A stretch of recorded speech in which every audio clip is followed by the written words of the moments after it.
You have fallen into Event Horizon with John Michael Godier.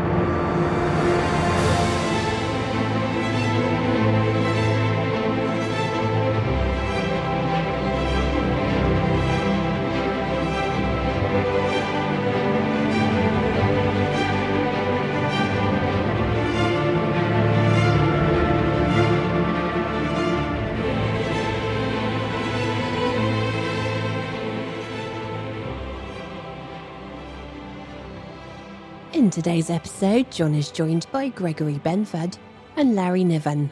Professor Gregory Benford is a physicist, educator, and author.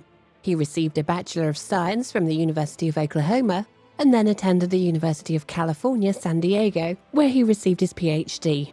A two-time winner of the Nebula Award, Benford has also won the John W. Campbell Award. He is the author of over 20 novels. He is a professor of physics at the University of California, Irvine. Larry Niven's best-known work is Ringworld, which received the Hugo, Locus, Ditmar, and Nebula Awards. He won his first Hugo Award for Best Short Story for Neutron Star in 1967. From both Gregory Benford and Larry Niven comes a thrilling hard science fiction series, Bowl of Heaven, that follows a human expedition to another star system, which is suddenly interrupted by a gigantic artifact floating in interstellar space. The bowl-shaped structure engulfs an entire star and has a habitable area equivalent to many millions of Earths. Gregory Benford and Larry Niven, welcome to the program. Thank you. Yes. Now, gentlemen, for some years now, you have been working together on a trilogy. And this trilogy, which comprises 3 books now, Bowl of Heaven, Shipstar, and Glorious, deals with a very interesting hypothetical technology that's one of the more up-to-date ones as far as speculative tech goes, because, you know, we've all heard of Dyson spheres and even, of course, Niven rings and things like that. But now this is more of a reimagining of a Shkadov thruster, but one that's much more stable, or would seem to be more stable. Can you give me an overview of the Bowl of Heaven? Sure. You want to picture a half of a Dyson sphere. It isn't quite that, but it comes out like that before you do the fiddling. You've spun it for gravity, so it comes out looking like a Ringworld with a lid, and the lid is all mirror. You focus. Should I remind you what a Ringworld is? Yes, absolutely. It's a ribbon around a star. 93 million miles in radius, 600 million miles around. I made it 1 million miles across, and it's spun for gravity at 770 miles per second. There's a lot more detail to be dealt with, but that's most of it. It turns out if you want to build a Dyson sphere and you're not allowed generated gravity, which relativity forbids, you wind up colonizing mostly the rim, the equator of a Dyson sphere is all that's useful, because you have to spin it for gravity, and all of the atmosphere winds up at the equator. A half a Dyson sphere still comes out like that. It's a ring world with a lid. The mirrors focus on your star, generating a flare. The flare flows through a hole in the walk shape and provides you your thrust. You have a ship star, a star that behaves like a spacecraft. The Bowl of Heaven has been cruising the galaxy since it was built by a race of intelligent dinosaurs, with some help from an alien race in the cometary halo, and it was built around Sol's companion star. Our assumption is 65 million years ago, 100 million years ago, something like that. Sol was a binary system with planets around the other star too. Those planets were turned into a half of a Dyson sphere, and presently shaped to become a ship. That's the Bowl of Heaven, and it's been cruising around the stars for 100 million or 200 million years. We never established that. Now, in that amount of time, now, of course, there's some science behind that. There are some scientists that think perhaps there once was a companion star to the sun. Sure, we're both good at playing with science. Oh, yes. And the reality of it is that most stars tend to form in binary systems, so there's no reason to think that the sun might not have had a companion at one time. And maybe we even captured a planet. That's one of the ideas behind this Planet 9 business. Exactly. You can't prove it ain't so. That's right. Now, just that's a good place for science fiction to go. Now, the Bowl of Heaven, how far is this roughly from Sol now? Greg, how far did we establish? It's several tens of light years away from now. It is. It's traveling but it's been a slow. long time. Yeah. It's moving in the range of about 1,000 kilometers a second, which is faster than stars go around the galaxy. So it can cruise the galaxy, literally. At the beginning of the first novel, Bowl of Heaven, the humans are headed toward a Earth-like world around stars several tens of light years away, moving opposite to the speed of the general galactic rotation. And they don't see this contraption, the Bowl of Heaven, until they actually get up right alongside it, which is highly suggestive because they're headed toward the same destination. And they didn't see the Bowl of Heaven because they were behind it, so they couldn't see its star.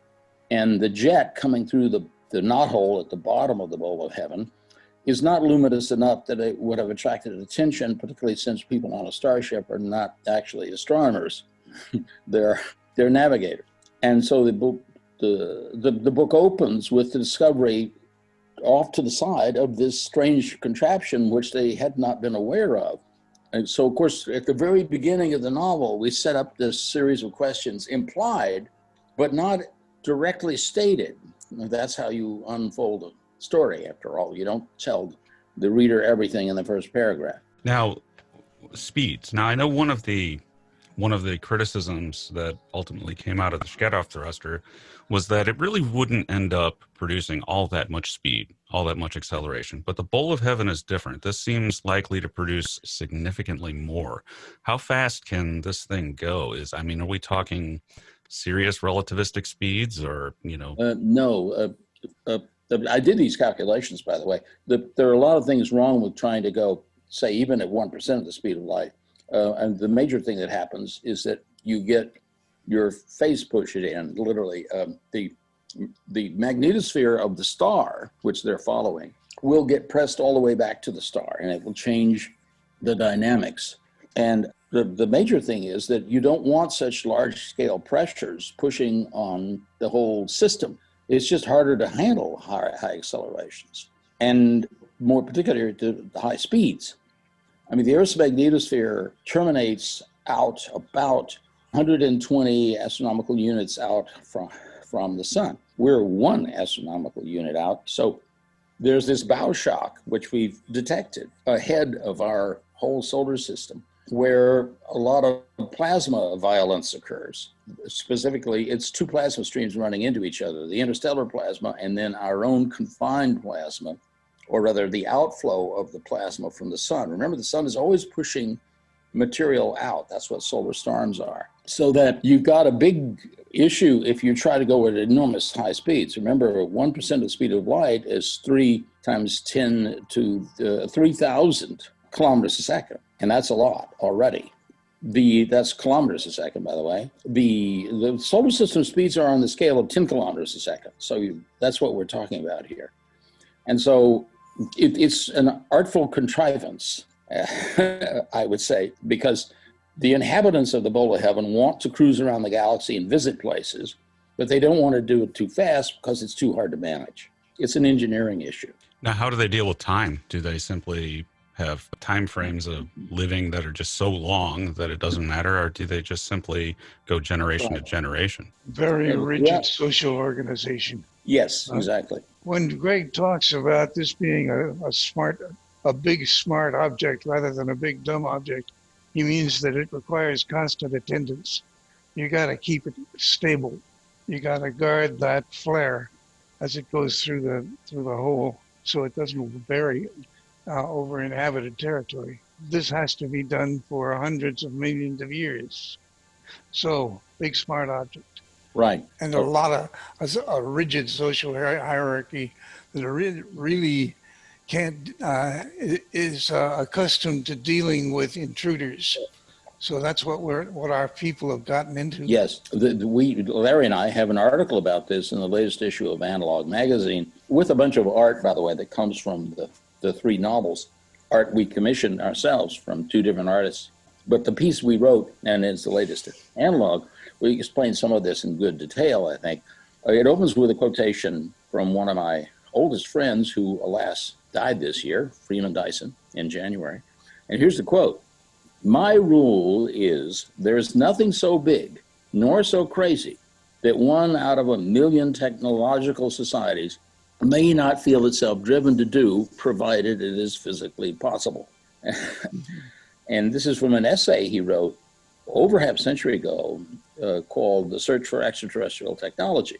And to me, that's always been my guidepost. I've always thought that was an audacious suggestion to try to imagine really strange, different, huge things that aliens, given enough time, might do.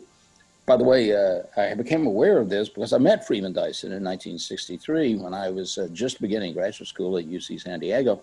And Fred Dyson was a visiting professor there. And so I had many great conversations with him back when so many of these ideas were just starting to happen. For example, SETI.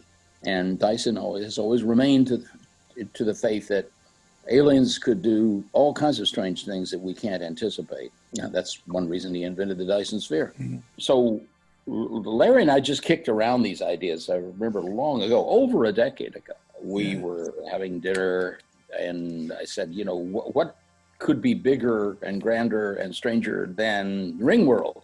So we started to fool around with these ideas. And the trick about it is that the Ringworld ain't going nowhere, but the bowl of heaven is.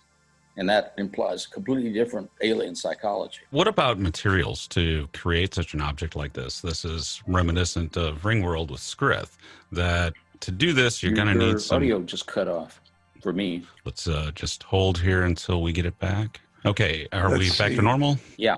Okay. But we outsource, let's put it this way, we prefer to outsource the material questions to MIT or Calcutta. But I looked into this in detail. Remember, the Ringworld already implies structural materials vastly better than what we can do. Specifically, they can carry far more stress. Well, so does the bowl of heaven for similar reasons. You've got to spin it in order to have centrifugal gravity. But notice in a bowl, near the pole of the bowl, that is where the knothole is, there's almost no centrifugal gravity because you're very close to the axis. Out on the rim, I've forgotten the number we used, Larry. It was something like 2/3 of a G at the rim. Mm-hmm. It was 9/10, I think. 9/10. Dinosaurs like it light. Yes, if you're big and massive, you'd like a little less gravity. So point is, it has different centrifugal gravitational stresses all along the bowl, which you've got to compensate for. You see, the buildings on Earth are simple in the sense that gravity doesn't vary along the building, but it does in the bowl of heaven. And therefore, the slope of the land does too. So materials, yes, you need super materials, but that's now a given thanks to Ringworld. And of course, what they're building it from is the planets of the second sun. Bowl of heaven has no planets around it, no asteroids, nothing that might damage it that's in orbit. Right. You still have to watch for oncoming objects. Right. And they have gamma ray lasers, which don't exist now, but could, to knock off stuff that's headed toward the bowl. You've got to police your neighborhood. Mm-hmm. Now, with the bowl of heaven, the other issue is confining that beam you're getting off of that star. This presumably would be done magnetically. Now, this might be something that we could do on a hugely grand scale, but could we actually create with where we are now, a confinement of solar ejecta that you're pushing off of the star? Well, we actually know how to do this. After all, I'm a plasma physicist who spent decades working on galactic jets, which are self-contained long streams of plasma, in which the magnetic field is the governing constraint. I worked on this when I was a postdoc and a staff physicist at the Lawrence Radiation Laboratory in Livermore. And I've done a whole lot of work since I became a professor at UC Irvine to do this in the lab as well as in theory. There are magnetically confined lab jets that are tens of meters long, but more to the point, the reason behind the thinking here is that there are galactic scale jets that come out of the spinning disks around black holes at the centers of galaxies, which are millions of light years long and are confined and are semi-stable. They wobble a bit, but they don't fly apart. For example, I got into this when I was a fellow at Cambridge, England in 1976, and the radio astronomers there at the Institute for Astronomy had just detected in the radio frequencies the jet coming out of the galaxy M87, which is over 1 million light years long. And that jet at the very close into the core of the galaxy had already been seen in the optical. That is, it was a visual object. It had been discovered decades before, but nobody really knew that it was a jet that was magnetically confined. In fact, there was no explanation for it. Well, we now know many hundreds of such jets. We know that the black hole at the center of our galaxy, roughly 1 million or 2 years ago, produced a jet. We can see the relic remnant radiation from the jet that has stopped flowing and is decaying, but it still radiates in the microwave region, the same region of the spectrum, by the way, that's used by your cell phone. So we know these things happen, and nature makes them without any help. They naturally evolve in the same way that the solar coronal arches on the surface of our sun naturally evolve. They're bigger by far than the Earth, and they're organized structures made out of plasma. When you think about it, the nuclear fusion program is how to get a fusion burn in a magnetic confinement, and we've spent many billions of dollars trying to do that as a source of power for ourselves. So these techniques actually exist. They really work. All I did was turn them over to a distant authority, the figures, the aliens that run the bowl of heaven. And one of the major things that Larry has done for the book is that he and I, but mostly he, invented all these different aliens that are adapted to the bowl. And some of them were really completely unexpected. I mean, intelligences that look exactly like rocks, intelligences that look like big fields of ice, and they're very long-lived, intelligences that actually govern the jet that comes off the star, which are plasma intelligences. And we didn't reveal that until, I think, the second book, wasn't it, Larry? And then we use it again in the third. Yes, second book, also the ice mines. The ice mines originated in the cometary halos of the two stars and helped to build the bowl of heaven itself. Right. Not by brute force. The muscle was supplied by the dinosaurs, who Right. are now all are mostly bird-like, Yes. whatever their size, and we called them big birds. Do these intelligences know the whole picture, or do they only know compartmentalized parts of what they're supposed to do to keep the world running or create it? We didn't need to get that complicated. We got complicated enough without dealing with secrets being held here and there in various of the societies. It's worth noting that the folk, as they call themselves, the large bird-like entities descended from dinosaurs, just as, by the way, our birds are descended from dinosaurs, they think they run the bowl, and it's convenient for them to think so, but it's not true. Interesting. So is there a character somewhere in there that does know that actually does run it? Well, there are several different We entities. don't know that. Yeah. Well, Larry already said the ice mines run part of the bowl, and the plasma beings, whom we termed the diaphanous because they're They're very thin plasmas. They don't have a big mass density, but they're huge, just like the galactic jets that exist in our universe.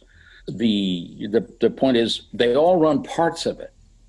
It's you learn to delegate, right? So they exist in this kind of cooperative scheme in which they're all managing part of the bowl because specialization is essential. By the way, human societies are like that. The people who run for, say, international banking are not like the people who fix your plumbing and so on.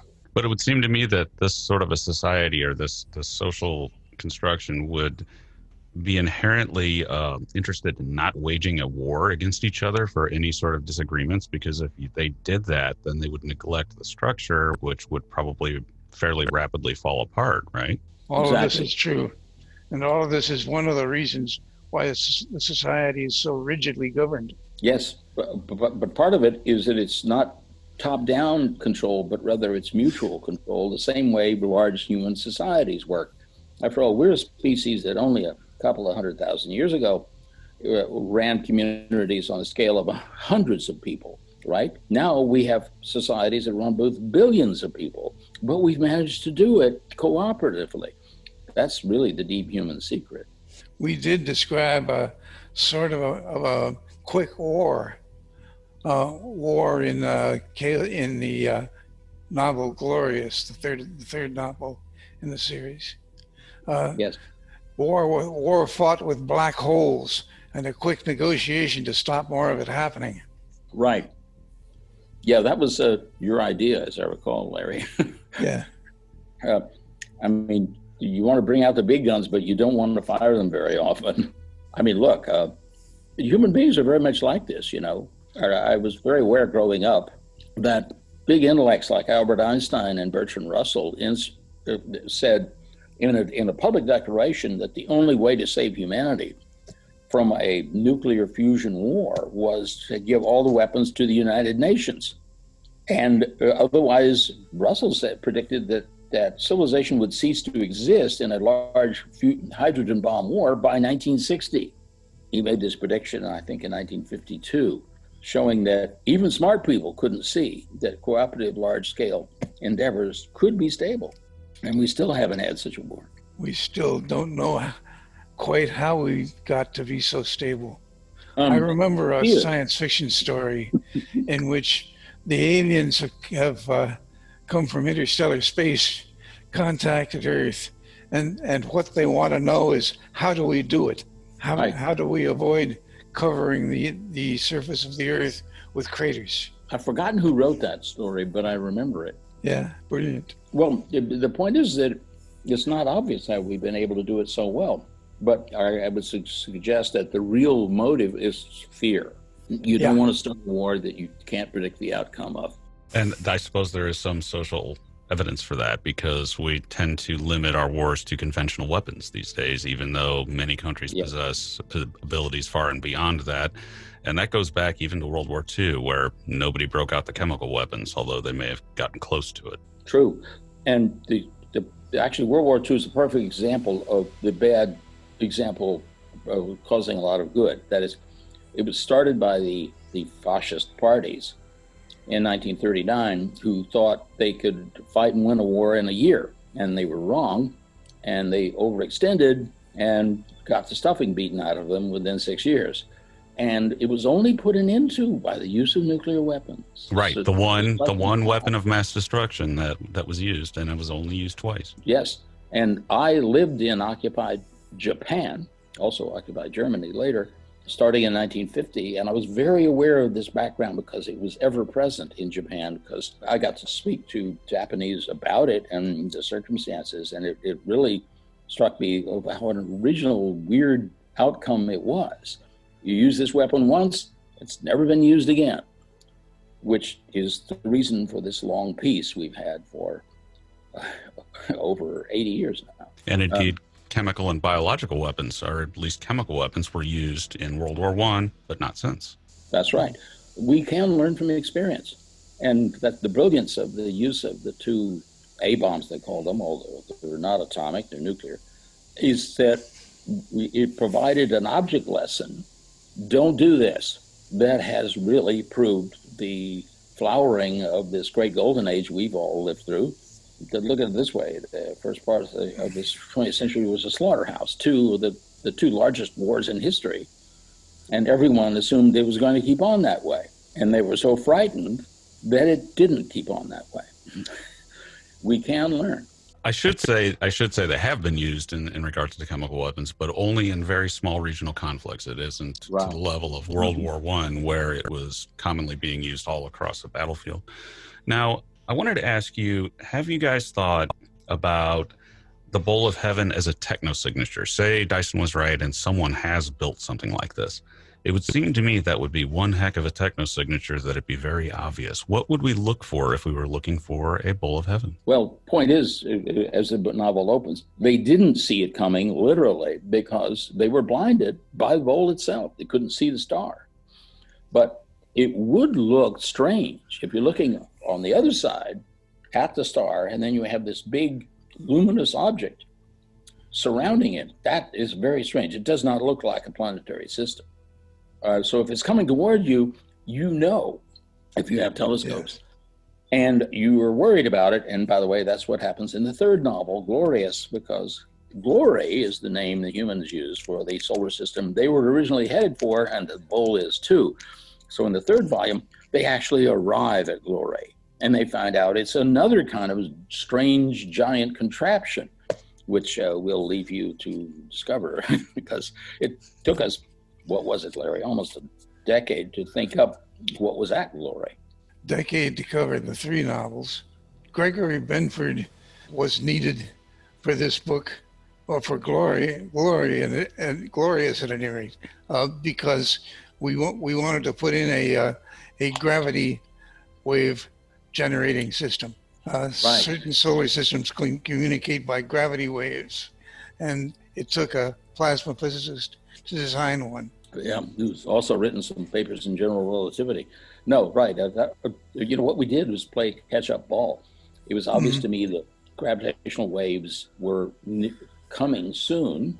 Well, they didn't actually start until 2016, the first attraction at LIGO, exactly a century after Einstein rolled out the general theory of relativity. And even Einstein thought that such waves could never be detected. They were just too hard to see. Well, it took a century. Okay, but we did it. So I knew that was coming, and we decided to use that. No one had ever used in science fiction or anywhere else the idea of communication with these waves. By the way, when electromagnetism was detected by Heinrich Hertz, he predicted that it would never be used to communicate because it was too weak. People have forgotten that. Hertz was one of the minds to make this kind of mistake. That was definitely one of the great mistakes, was Heinrich Hertz in science of not realizing the utility of radio. Now, you wrote, Dr. Benford, you wrote a paper on a gravitational wave transmitter, right? Yes, right. Yes. So with my old high school buddy from Dallas, Al Jackson, who has a PhD in general relativity from the University of Texas. Well, how does that work? Give me an overview of how you might create a gravitational wave signal that we could detect. It's like the old recipe for garnished rabbit. First sign is first catch a rabbit.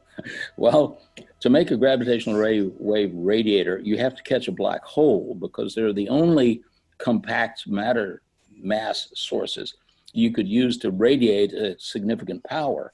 And it's not an accident that the first gravitational waves detected are from the collision of black holes, and now from neutron stars. Neutron stars and stars between them, and also with black holes. So the trick is you take black holes with, let's say, the mass of the Earth, which are only a few millimeters across. It's like a speck of dust, really. But if they swing near each other, they radiate a lot of gravitational radiation, just like electrons, when they pass near each other, radiate electromagnetic waves through their charge. So we started with that. First, find some black holes, then manipulate them and keep swinging them by each other to make them radiate. That's the whole scheme, really. And we solved the equations of general relativity in the regime appropriate to this, that is, the wavelength of a radiator is on the same size scale as the system. And so these black holes operate on scales of a few meters, and so the wavelength of their radiation is a few meters. In gravitational waves we've detected at LIGO, the scale is tens of kilometers or bigger. So it's a much longer wavelength, but we used equations appropriate to very short wavelengths, which of course we can't detect short wavelength gravitational waves now, but in this future, advanced smart aliens can. And in fact, there are even diagrams in the third volume, Glorious, showing how this happens. Now, is this a likely form of communication? Say we could detect those with much, much better instrumentation than we have, that we could detect this. Do you think it's possible that that's the typical way alien civilizations communicate and that they don't really use radio at some point? They go with gravitational waves. Is that feasible? I'd say it's not very likely. It takes too much energy. It's about as likely as interstellar flight. Yeah. Remember, though, all of our assumptions are predicated on our present understanding of technology. In the 1800s, early 1800s, philosophers were asked to say, what could we never find out? And one of their ideas was, we'll never know the contents of the other stars, because, of course, they didn't know about spectral lines. And so that prediction was disproved within less than half a century. I mean, as an example of stuff you'll never find out, it's a really bad example. But of course, the whole thing was an idea of some guys doing metaphysics in Germany. So philosophers are always the last to hear the news. So true. Now, with the gravitational wave transmitter, though, and say you were going to go through all the trouble to create one that, say you think, well, this, gravitational transmitter will transmit anywhere. It can't be absorbed. People are going to see it. What kind of messages do you think, would you speculate that alien civilizations would try to convey to other civilizations that might be out there? Well, that's in Glorious too. We have a few suggestions about things that only the upper class gravitational wave community wants to talk about this subject, because it doesn't want to give any bad ideas to the lower class electromagnetic communities, such as don't do experiments that endanger the structure of the universe and will result in the fracturing of space-time, for example. Now, you also had mentioned something like Tombstone, where you might just say, look at our greatness, we can create these waves. And maybe there wouldn't even be a message in that. They just were creating it to where it was obviously artificially created gravitational waves with no message other than we were a fantastic civilization and we may or may not be here anymore. Right. I wrote a whole book about this called Deep Time, and I noted that all of the long live messages we get from humanity going back thousands of years are of two kinds. One is, here is our best. Here's the statue of Nefertiti or the Sphinx beside the pyramids. And the other messages are, Kilroy was here. And no more than that. Just literally, the most common long-term surviving message is just a name. I saw one latrine in a Roman city in Turkey, and here was the name of what appeared to be some kind of officer in the Roman army who had carved his name into the wall of a latrine. By the way, it was a latrine for a whorehouse. Which is astonishing because his message got through. 2,000 years later, there it is. No, yeah. No, it's actually quite brilliant. The wall of the wall of a toilet he was sitting on a toilet and right there for anyone who needs to go to the bathroom. Right. Which boils down to everybody. Right. But apparently he spent quite a bit of time there because it was carved into fairly hard stone.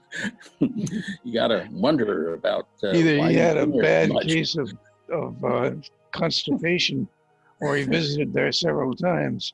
Yeah, or diarrhea. Yeah. So from humble beginnings, long live messages can come. I never put any of this in the book, did I, Larry? I don't think I've ever mentioned this stuff in it. Of course, I wrote a whole book about it, Deep Time. Gosh. And of course, we're still speculating. Yeah, it's still speculating. You don't stop thinking about a book just because you finished it. That's true. And that's why we're thinking of maybe doing an anthology of stories set in the Bowl of Heaven universe, and welcome other people into it. But both Larry and I would write a story or two for it. Yeah. Just to let other people play in the same playground, a practice that Larry started long ago with his known space series. Yeah. with the late Right. Jim Bain. Yeah, they're left. Now, got me to 15 do of that. those, aren't they? 15 volumes. Yeah, 15 volumes and counting for the Man-Seen War series of stories. Right. So is this trilogy going to remain a trilogy, or as such, short stories aside? And I think it's like going to stay a trilogy myself. You don't have any plans beyond it, do you, Greg? No, I don't. I've kind of run out of wonders at the moment. Yeah. We did put an enormous amount of creative thought into these books. That's why they took a decade to write them. I mean, things in literature can evolve over long times. I mean, I wrote a series called the Galactic Jets series, 6 novels, but it took a quarter of a century. Do you ever go back and for new editions, or in this modern age of books never going out of print and being able to change things on the fly, do you guys ever go back and update the science, or do you leave it as it was? I leave it as it was. Me too. Greg, you wouldn't update the science, would you? You'd maybe write an afterword. I have written longer and longer afterwards in my novels. In fact, we wrote afterwards in all 3 Bowl of Heaven novels. And I do that in order to kind of clean up the subject in my own mind. I mean, the novel I have coming out next year has something like 5,000 words. And then afterward, just to clear up what was going on and what the thinking behind it is, because I started out as a mathematical physicist, but then I began running experiments. I've done a bunch of experimental physics too, and I have a long career in that, and I've written about as many short stories, roughly 200, as I have scientific papers. But to me, explaining what's in a novel is a good exercise both for me and for the reader, because sometimes it can be very confusing if you don't have a degree in physics, and I've always been aware of that. So yeah, I write afterwards, mostly made up of the notes I write to myself, actually, and some diagrams too. Larry, if you had a chance to go and live in one of your creations, would you prefer to live on a ring or a bowl of heaven? Give me booster spice or some other way of extending my lifespan. I'd pick the Ringworld. It's got a lot of room. It's all hominids, and there's a lot of variety to be had. Are they all hominids? Really? No. Some of them are puppeteers. What'd you say, Greg? Aren't some puppeteers? Some puppeteers. Yeah, and Kazin? Are the Kazin in Ringworld? I'm starting to forget already. Yeah, there are a few of those. Those aren't hominids. Mostly it's hominids. Yeah. They're not even all 2-footed either. They're 4-footed. In fact, you get to explore the great ocean. You're getting as much variety as known space offers. That's true. I've often thought, I wonder how long these kind of conceptual series will go, because other people can come in and use all the background. I mean, look, there are still every year several Sherlock Holmes novels published. Yes. With an agreed upon cultural playground. Yes. And there's a TV show about the daughter of Sherlock Holmes or something, isn't it? Nobody to stop you from altering Sherlock Holmes as much as you like. Right. But the point is, these cultural artifacts become infinite playgrounds. I mean, I'm reading a novel now that's a detective story set in ancient Athens at the time of Pericles. Why not? Now, would you guys mind if anyone wrote fan fiction, so to speak, within any of your universes that you've written about? I hadn't thought of that. I would want to see it, but I suppose I wouldn't mind them doing it badly. Yes, I agree with Larry. I'd like to see it. I have full control of the Man-Seen Wars stories. Right. They come in, I decide whether they fit. They mostly always do, but I get to decide. Yeah, that's a good policy. We should probably use that for Bowl of Heaven too. Yes. I haven't even thought about fan fiction. But fan fiction can be so strange and different. I mean, I've had several conversations, say with Joanna Russ, the really good SF writer, now deceased, because she wrote what's called slash fiction about Star Trek, in which Shatner and Nimoy are actually lovers. And she found that very interesting for reasons of her own. I've never read any, but she said she was unsurprised that it became a huge genre for women. and you can interpret that as you like, but there are, I'm told, hundreds of stories and novels written of that kind, in which one can find somewhere in the jungle of the internet. Joanna Russ gave the title to my article, Man of Steel, Woman of Kleenex. Oh, yes. Right. Really good article. You should publish all your articles in one volume, I think. It would be fun to see them all. That's a maybe. Yeah. The strange thing about all this kind of fan stuff is that you never know where it's going to go. Who would have thought that there would be so much slash fiction? And what's more, I would never have anticipated that there are now more than 1,000 Star Trek novels. Think about that. And it's interesting because they always separate canon versus novels. So the novels are usually not considered canonical in any universe they're written in, whether it's Star Trek or Star Wars. But Star Wars, it can become canon. And they sort of self-infect each other sometimes, where the non-canonical stuff comes in and becomes canon, and things like that. But there really is a rich variety of novels written in those kind of franchise worlds. Remember, Pocketbooks controls the Star Trek novels, and they govern its use. An editor there asked me if I wanted to write one, and because I had worked on the Star Trek Enterprise actual TV show, giving them a story arc, and I declined the favor. But the point is, they control it and keep it within canon, for exactly the reason that it was licensed out of, who was the studio? Paramount? Long ago in the 1970s. All kinds of people have written that stuff. Joe Haldeman wrote one or two, I think. And Gordon Eklund and all kinds of people I know. And so the point is, it just keeps on going. It's been over half a century since Star Trek, and it's still a living dynamic and makes big money in television and movies.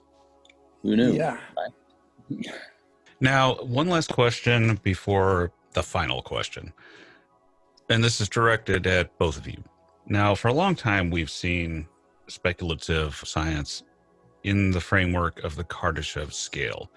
Do you think the Kardashev scale is obsolete or badly needs modification, or is pretty much spot on still? The Kardashev scale is very useful. Of course, there's room to divide up the scale into smaller chunks.